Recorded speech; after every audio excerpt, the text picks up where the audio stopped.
Imagine waiting a year for your landlord to make a simple repair to your apartment. That's what's happening to public housing tenants all across New York City. And our investigative team has found average times have gotten even longer since 2023. But why? That's the question CBS 2 investigative reporter Tim McNicholas is talking to New York City's largest landlord about. This is where it's all bubbling. This is all cracking. Keisha Cruz's patience is worn as thin as the paint on her teenage daughter's walls.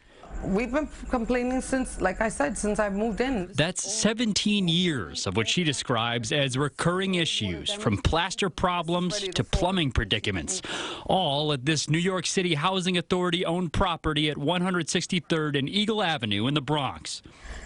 I try not to cry. Her story is not unique in NYCHA properties. According to a CBS 2 analysis of NYCHA data, it takes the Housing Authority an average of 370 days to complete repairs. It's likely the Earth will complete a trip around the sun before an issue is fixed. Is that an acceptable number for you? No, absolutely not. Daniel Green is NYCHA's Executive Vice President of Property Management. Our repair times are too long, and we've been working for the past couple of years on ways to bring it down. Number one, the biggest limiting factor is staff. The agency says it's tackling more than 156,000 work orders per month. But CBS 2 found the average repair times are on the rise. 370 days or higher each of the last 5 months, compared to 345 in March of 2023. To keep having to go through this and for my kids to suffer, or anybody's kids shouldn't suffer like this.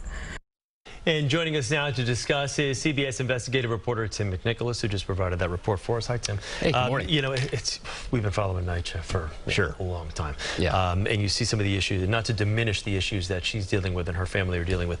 NYCHA's got a lot of buildings with a lot of bad problems. That's the truth. But for somebody like this, who is pleading with the management company to just come and help out, we don't need much, considering what NYCHA's up against. Why does this take so long? I mean, well, it's staffing, really. That's what NYCHA's telling me. They need more people, and they're looking into different ways to address this, but staffing is the main issue. So what do they say? I mean, are they actively looking to hire? Are they actively looking to kind of make up some ground on this backlog of issues? Sure, right. They're reassigning those painters. They're also looking into adding some carpenters. That's a possibility there. Painting and carpentry, some of the top issues that contribute to that backlog. Now, Daniel Green, he also told me that they're looking into some of those older tickets to make sure they're not duplicates or errors in the system, but he acknowledges that there is a lot of work to do and a lot of improvements to be made there. So when you speak with the management company, for instance, or whoever's responsible for these buildings, how do they prioritize?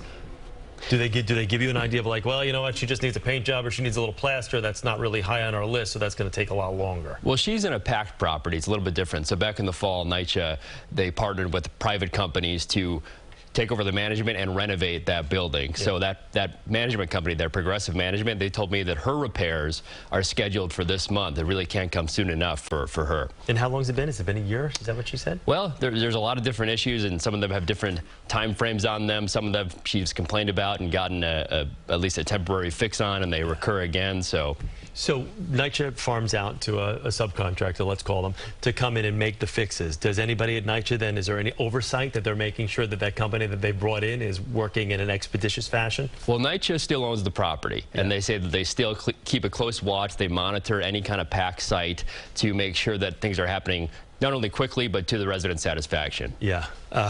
And have they given any progress report on how things are going in their estimation? Because you talk with the tenants, and I'm sure they'll say one thing, like the woman that we spoke with in your piece, that, hey, this can't happen soon enough, and it's been way too long, and now we're on the verge of tears. And then you talk to the management company or NYCHA, and they're like, oh, well, we're moving as fast as we can.